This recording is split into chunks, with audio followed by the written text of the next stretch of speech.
사도행전 1장 12절에서 15절입니다. 12절 제가 먼저 읽습니다. 제자들이 감람원이라 하는 산으로부터 예루살렘에 돌아오니 이 산은 예루살렘에서 가까워 안식일에 가기 알맞은 길이라.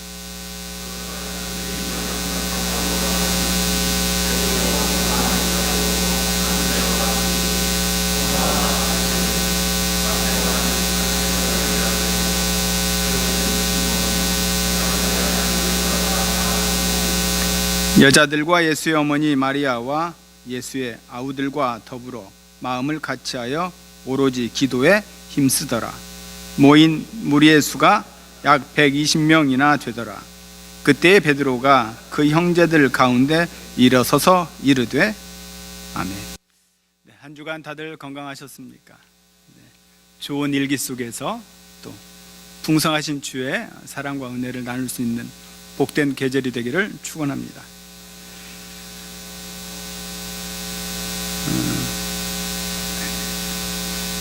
교회는 말씀을 전파하는 곳이어야 합니다. 그것이 이 땅 가운데에 우리 주님께서 교회를 세우신 목적이지요. 선교하는 일에, 전도하는 일에 우리가 최선을 다하지 않는다면 주님이 교회를 세우신 그 취지를 우리는 망각하고 있는 겁니다. 그래서 저는 오늘부터 복음을 전해야 할 교회가 감당해야 할 일은 바로 선교입니다. 이 부분에 대해서 우리 선교행전을 가지고 함께 주의 마음을 읽는 시간을 갖도록 하겠습니다. 사도행전 중심의 주제는 초대교회입니다. 많은 교회가 슬로건으로 초대교회로 돌아가자 이야기들 하지요. 그렇다면 초대교회에는 문제가 없었을까요? 아니지요. 초대교회도 많은 아픔이 있었습니다. 초대교회로 돌아가자로 가는 마음은 초대교회의 그 정신과 그 열정을 우리가 본받자라고 하는 의미에서 초대교회로 돌아가자라고 하는 슬로건이 있지 않나 생각해 봅니다. 순수한 그 복음의 능력을 초대교회를 통해서 다시 한번 우리 삶 속에 좀 보여보자, 그런 의미가 담겨져 있을 겁니다. 저는 작년에 에바다 2020이라고 하는 큰 청사진을 여러분과 함께 나누었습니다. 지난 수십 년 동안 함께 하셨던 그 주님, 앞으로 우리가 더 사명지향적인 교회로 발돋움하고 우리 각 개인에게 주시는 하나님의 놀라운 비밀을 더 발견하고 이루어 가고자 오늘 사도행전을 통해서 뜻깊은 시간들을 나누고자 합니다. 사도행전 1절을 보면 데오빌로여라고 사람의 이름이 나오죠. 이 데오빌로는 로마식 이름입니다. 이 이름이 우리의 눈길을 끄는 이유는 바로 하나님이 사랑하는 자, 하나님을 사랑하는 자라고 하는 의미가 있기 때문이에요. 그렇다면 이 의미를 비춰볼 때 이 데오빌로는 하나님을 믿는 자로 추정할 수 있습니다. 내가 먼저 쓴 글에는 무릇 예수께서 행하시며, 오늘 이 사도행전의 저자가 앞서서 글을 썼다 이거죠.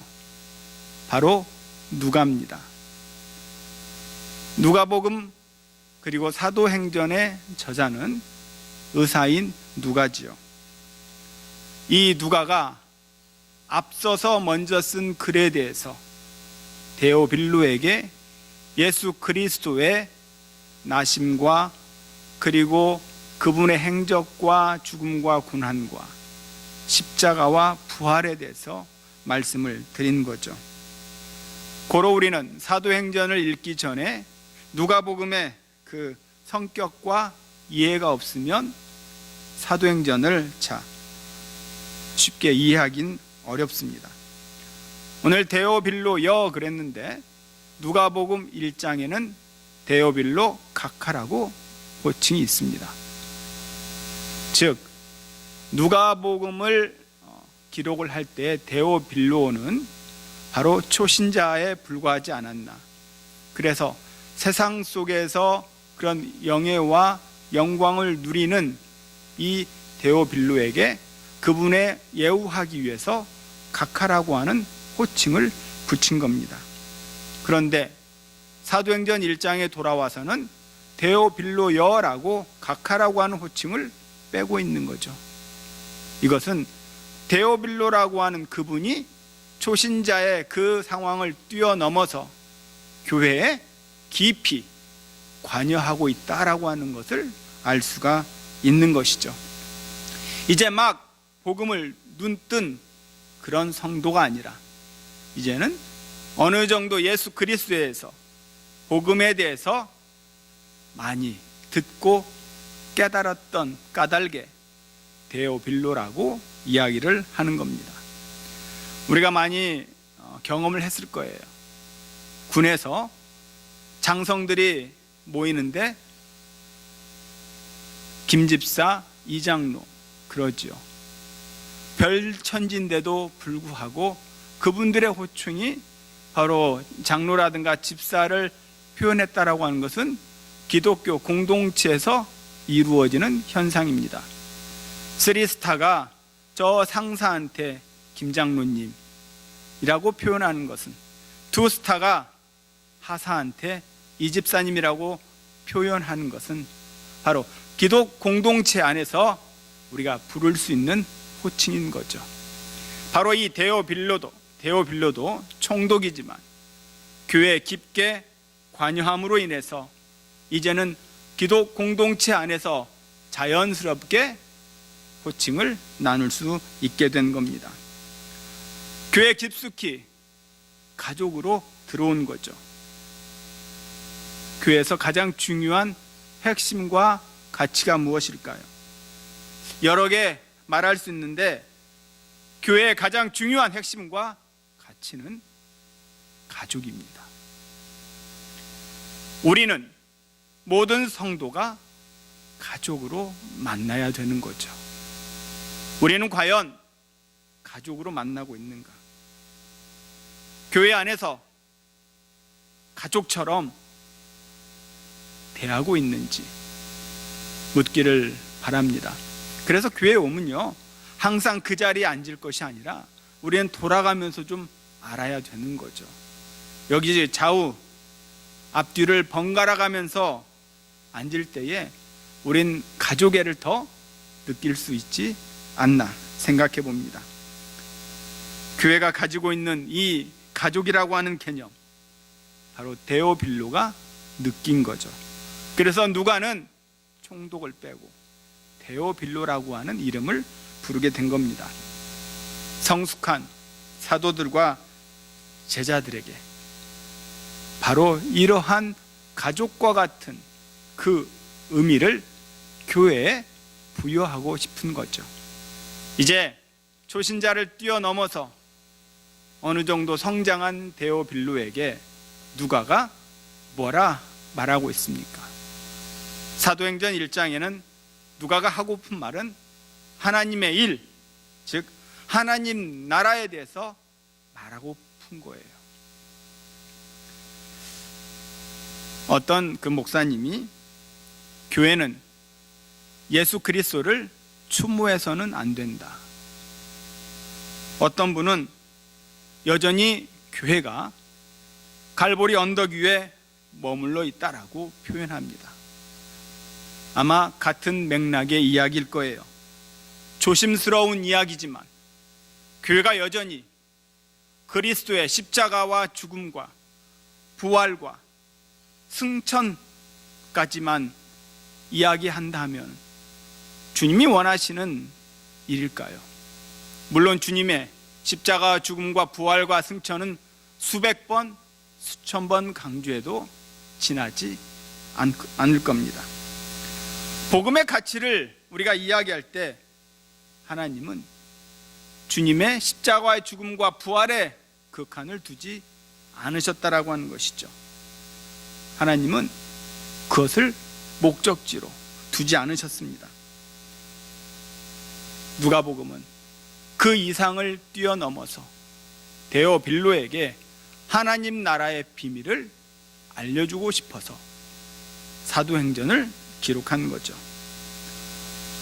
누가복음에는 그리스도의 탄생과 그분의 삶과 죽음과 십자가, 온 인류를 향한 책이 누가복음에 기록이 되어 있지만 이제는 사도행전에 넘어와서 거기서 끝날 것이 아니라 그 이상을 독자들에게 말하고픈 것입니다.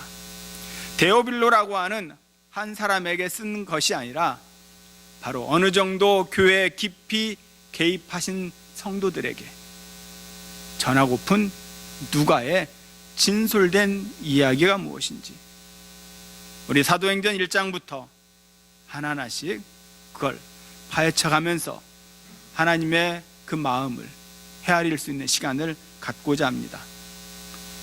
왜 주님께서 십자가에 죽으셨는가? 그 십자가의 경험을 통해서 우리에게 하고픈 일이 무엇인가? 바로 사도행전에서 보여주는 내용들입니다. 십자가의 경험을 통해서 하나님의 나라의 일을 맡기기 위해서, 하나님의 일을 말씀하시기 위해서 사도행전을 쓰신 것이에요. 사도행전 1장 3절을 보니까 하나님 나라의 일을 말씀하시니라. 즉 태어날 공동체 사도들을 기초로 해서 맡기실 교회에 하나님께서 그 나라의 일을 맡기시겠다라고 하는 이야기입니다. 여러분, 부활도 중요해요. 승천도 중요합니다. 그러나 예수 그리스도의 그 모든 일들은 한낱 이정표에 불과하다라고 하는 것이죠. 아니, 교회가 십자가보다 더 중요한 것이 무엇이 있습니까? 맞아요. 교회에서 십자가만큼 더 중요한 것이 무엇이겠습니까? 그러나 우리로 하여금 그 십자가를 보게 하시고 경험케 하신 특별한 이유가 있다라고 하는 것입니다. 그것을 사도행전을 통해서 우리에게 말해주고 싶은 거예요. 예수님이 승천하시면서 이렇게 당부하죠. 제자들에게, 너희는 예루살렘을 떠나지 말고 나의 약속하신 것을 기다리라. 오직 성령이 너희에게 임하시면 너희가 권능을 받고 예루살렘과 온 유대와 사마리아와 땅끝까지 이르러 내 증인이 되리라. 주님이 승천하시면서 우리에게 당부하신 말씀이에요. 여기에서 성령이 임하시면 왜 이렇게 조건절을 내세웠을까? 우리는 표면적으로 이렇게 생각할 수 있습니다. 성령께서 오셔서 우리의 권능을 주시고 그 권능을 받아야 하나님의 나라의 일을 할 수 있다. 물론 그런 의미도 담겨져 있습니다. 그런 의미가 분명 내포되어 있죠. 그러나 이 성령이 임하시면 조건절을 우리에게 주신 이유는 이전 설명보다 더 중요한 이유가 담겨져 있습니다. 예로 한번 들어볼게요. 만약에 저와 여러분들이 교회를 섬기면서 헌금을 드리지 않는다고 해서, 헌신하지 않고 희생하지 않는다고 해서 교회가 어떻게 될까? 답은 하나님은 그대로 일을 하십니다. 우리가 헌금을 하지 않아도, 희생과 헌신하지 않아도 주님은 교회를 통해서 일을 하시는 거죠. 이해가 되지 않으시면 헌금을 한 달간 안 해보세요. 어떤 일이 있는지 경험할 수 있을 겁니다. 성령이 임하시면 너희가 권능을 받고, 이 말은 주님께서 우리가 그 헌신과 희생을 통해서 함께 일을 하고 싶다라고 하는 거죠. 우리가 과거에 이런 경험을 많이 합니다. 이제 청년들이 선교를 간다든지 어떤 주의 일을 준비할 때에 굉장히 분주하죠. 어느 청년이 전화기를 돌립니다. 그리고 지금 우리가 하는 일이 많은데 와서 좀 도와주지 않을래라고 다른 청년을 불러내죠. 그냥 보기에는 한 1시간이면 그냥 할 수 있는 일을 굳이 다른 청년을 전화해서 불러내는 이유가 무엇일까? 그것은 그 친구와 함께 하고픈 이유입니다. 너랑 같이 함께 주의 일을 하고 싶어. 그러면서 준비하면서 많은 친교와 교제를 나누지요. 바로 성령이 임하시면 이 말은 내가 너와 함께 하고 싶다. 내가 너와 내 일을 함께 하고 싶다라고 하는 의미가 담겨져 있는 겁니다. 그래서 헌금과 헌신을 말하는 거죠.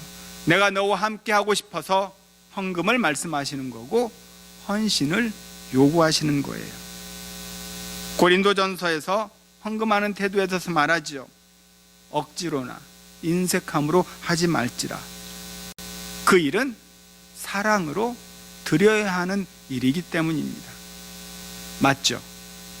하나님께서 교회라고 하는 공동체를 통해서 하나님의 그 미션과 사명과 일을 맡길 때는 즐겁게 일을 해야 된다. 순종해야 된다. 이 말이죠. 사랑하는 아무개야, 너와 이 영광스럽고 벅찬 일을 함께 하고 싶다. 그런 의미에서 성령이 너희에게 임하시면 이 조건들을 말씀을 하시는 겁니다. 그런 부름과 초대가 있을 때 얼마나 감격적일까요? 너무 기쁨과 희열로 우리는 주의 일을 순종하며 감당할 수 있습니다. 그런데 13절에 보니까 들어가 유하는 다락방에 올라가니 라고 이어집니다. 이 사도행전도 승천하신 예수님을 배웅하고 모든 이들이 예루살렘으로 돌아왔어요. 예수님은 승천하셨어요. 제자들은 승천하기 직전에 예수님께서 약속하신 것을 기다리고 있습니다. 성령님께서 오셔서 일을 할 수 있기 때문에. 그런데 사도행전은 어디에서 모입니까? 다락방에서 모이죠. 누가복음 24장 53절 한번 우리 찾아보겠습니다. 누가복음 24장 53절입니다.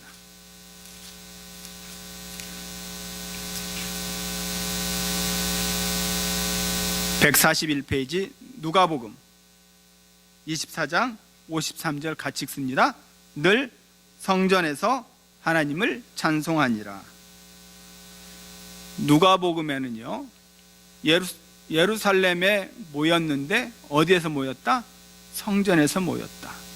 그런데 사도행전 1장에서는 다락방에서 모였다. 그들이 들어간 공간이 성전과 그리고 다락방으로 약간 나뉘어집니다. 똑같은 저자인 이 누가가 지금 사도행전에서는 다락방으로 표현하고 있죠. 무슨 이야기를 하고 싶은 걸까요? 성전은 무엇입니까? 성전은 유대 종교의 본산이지요. 예수님이 이 땅에 오셔서 가장 준엄한 질책을 책망을 한 곳이 어디입니까? 성전이에요. 채찍을 만드셔서 성전을 정화를 시킵니다. 비둘기를 파는 자들 상을 다 업지요. 불법으로 매매하는 자들을 다 내쫓습니다. 예수님께서 강하게 책망과 질책한 곳이 성전이었다라고 하는 것이죠. 바리새인과 율법자들을 대상으로 많이 질책했던 대상이 성전이었어요. 그래서 요한복음에서 뭐라고 있습니까? 얘들아, 성전을 헐어버려라. 내가 사흘 만에 다시 일으키리라. 오죽했으면 예수님이 이렇게 표현을 했을까요? 성전된 자기 육체를 가리켜 하신 말씀이라 제자들이 깨닫지 못하더라. 예수님이 죽으셔야만 했습니다.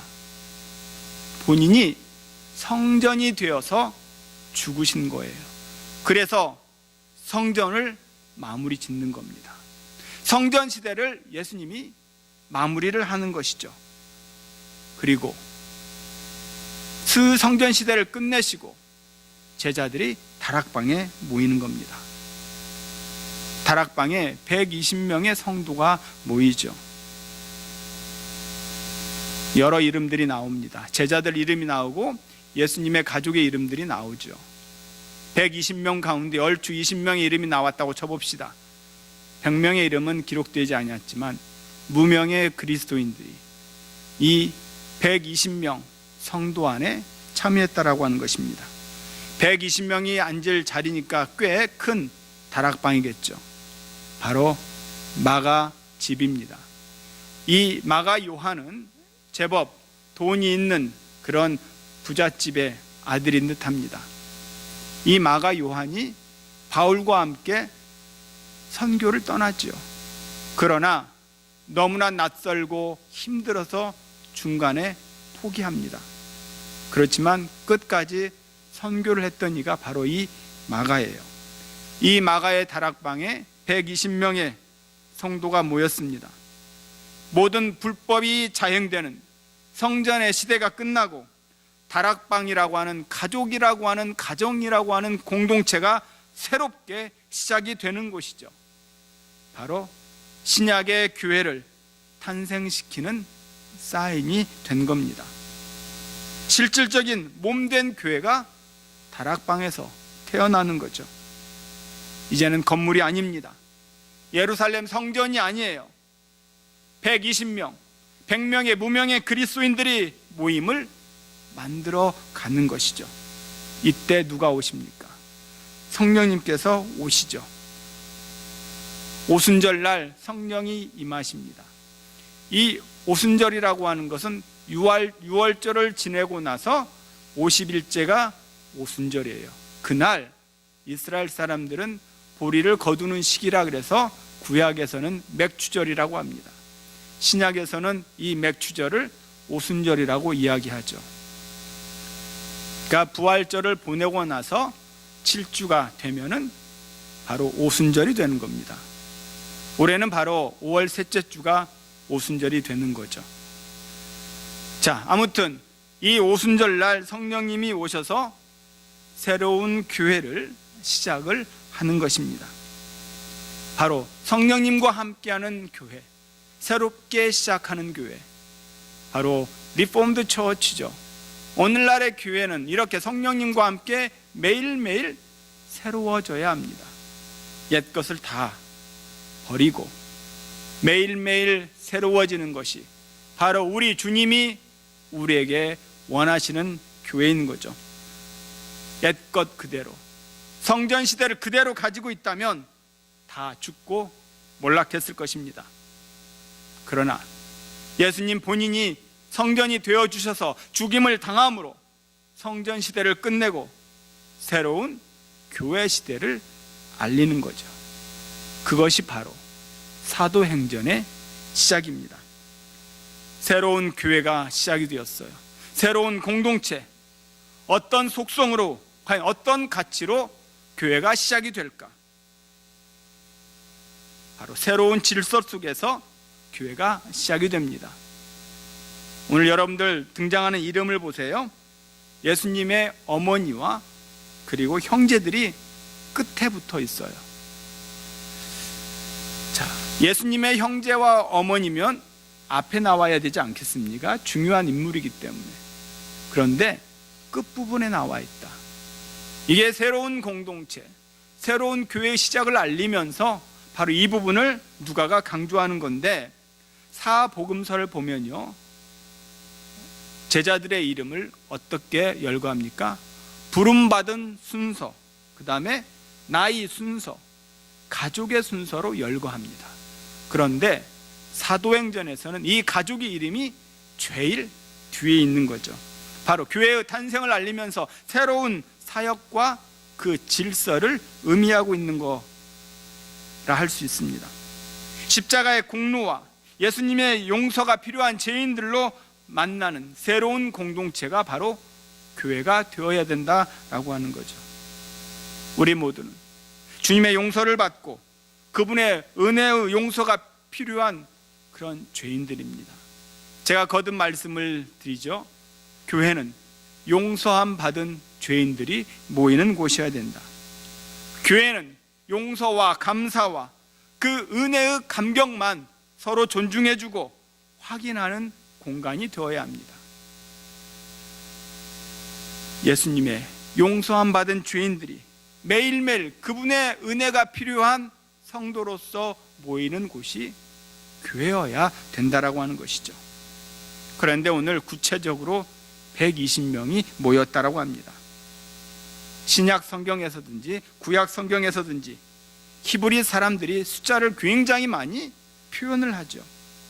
참고로 요한계시록을 보면 14만 4천이라고 하는 숫자가 나옵니다.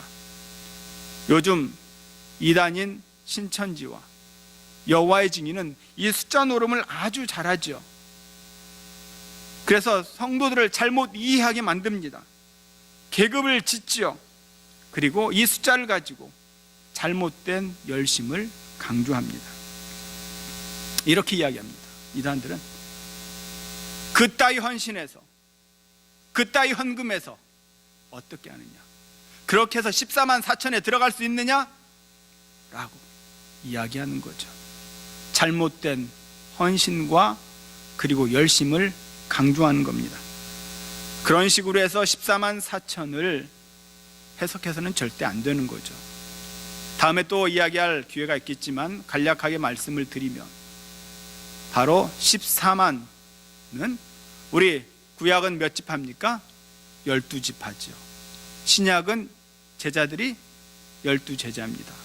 그래서 12 곱하기 12 하면 144가 되는 거죠. 그러면 14만 4천이 되려면 곱하기 1000을 해야 합니다. 이 1000이라고 하는 것이 무엇일까? 뭘까요? 많다 이겁니다. 어렵게 생각하지 마세요. 많다. 이 성전에 1000명이 예배를 드리면 많다. 굳이 1000명이 예배 드린다 그렇게 말할 필요 없이 많은 숫자가 모여서 예배 드린다 하면 돼요.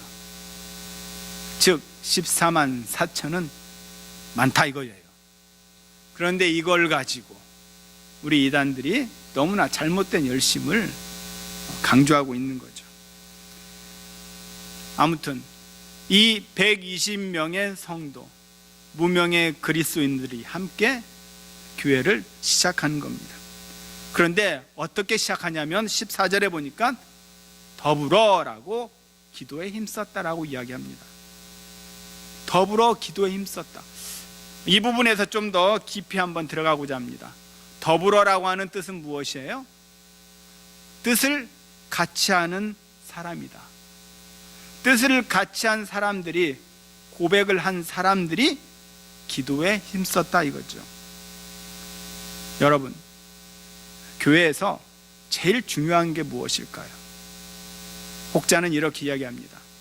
뭐니 해도 목사님의 목회 철학이지, 교회 철학이 중요하지. 아니에요. 교회는 목사의 교회 철학, 목사 철학, 목회 철학이 중요한 게 아니고 신앙 고백입니다. 교회가 가장 중요하게 여겨야 할 것은 신앙 고백이에요. 뜻을 같이 하는 사람이 나누는 그 신앙 고백. 우리가 주님을 만나고 주님의 그 놀라운 일들을 경험하면 동일한 신앙 고백을 들어야 합니다. 즉, 교회라고 하는 공동체는 어떤 신앙을 고백하는 모임인가?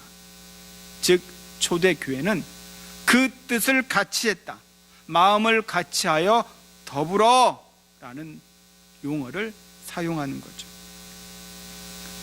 신학대학에서 신학 교수를 초빙을 합니다. 그러면 뭘 중요하게 여길까요? 박사학위가 있어야 되겠고 그분이 발표한 논문이 중요하겠죠. 그분의 스펙을 아주 중요하게 여기겠죠. 그러나 신학 교수를 초빙할 때는 그런 건 두 번째입니다. 가장 중요하게 여기는 부분은 그분이 어떤 신앙 고백을 하느냐가 중요해요. 어떤 신앙 고백을 가지고 있고 그 신앙 고백 속에서 후학들을 어떻게 지도할 것인가. 그래서 교수를 초빙할 때는 그분의 신앙 고백을 중요하게 여깁니다. 더 쉽게 이해를 한번 해볼까요? 우리들 집에 망치가 있습니다. 그런데 못이 빠져가지고 망치질할 이유가 있어요. 그래서 여보, 망치 좀 찾아주세요. 못을 받게. 아무리 찾아도 망치가 없는 거예요. 그래서 밖에 나가서 돌을 집어와서 돌로 못을 박습니다. 그러다 보니까 손에 상처도 나고 피도 나고 그런 일이 있는 거예요. 그러면 망치가 있었는데 사용을 한 겁니까? 못한 겁니까? 전혀 사용을 못한 거죠. 우리 성도가 올바른 신앙 고백을 하지 못하면 바로 예수를 믿는다고 하면서도 환난과 궁핍과 핍박이 왔을 때에 헤맨다라고 하는 사실이에요. 우리의 신앙 고백이 이처럼 중요한 겁니다. 더불어 기도했다, 즉 기도에 힘썼다라고 하는 것은 주님, 이 세상에서 내 힘으로는 만들어낼 것이 하나도 없습니다 라고 하는 자가 기도에 힘쓰는 자예요. 내 힘으로는 할 수 없습니다 라고 선언하는 인생, 그 인생이 될 수 있기를 주의 이름으로 축원합니다. 신앙 고백이 없으면 흔들리는 거죠. 믿음이 약한 성도가 너무나 힘드니까 때로는 점보로 갑니다. 이건 점치는 사람들 이야기예요. 왜 이리 크리스찬이 많이 오는지. 점보로 갑니다. 당신 왜 왔어? 당신은 교회 나가야 돼. 거기 가서 은혜 받고 다시 돌아오죠. 열대 이렇게 되어서는 안 되는 겁니다. 왜? 나의 신앙 고백이 흔들리고 있기 때문에 그러는 거예요.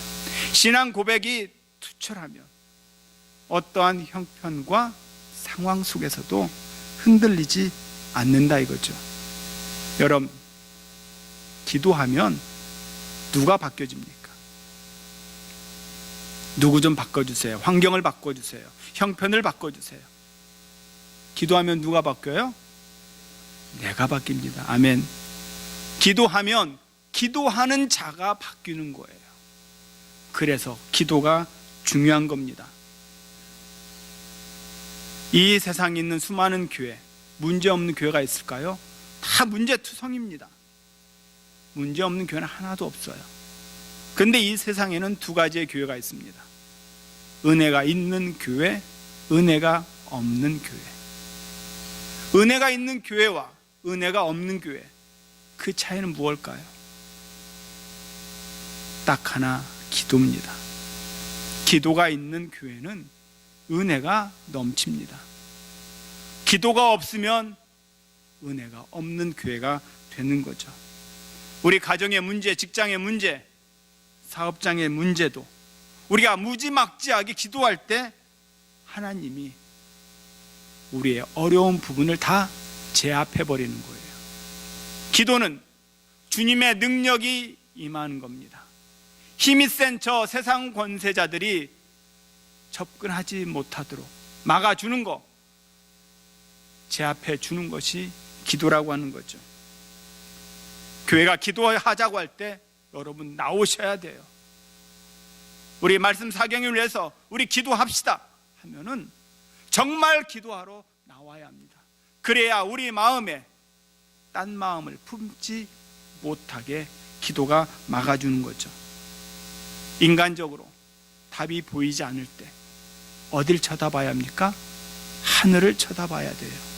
하늘을 볼 때 우리 주님이 우리에게 필요한 것들을 공급해 주십니다.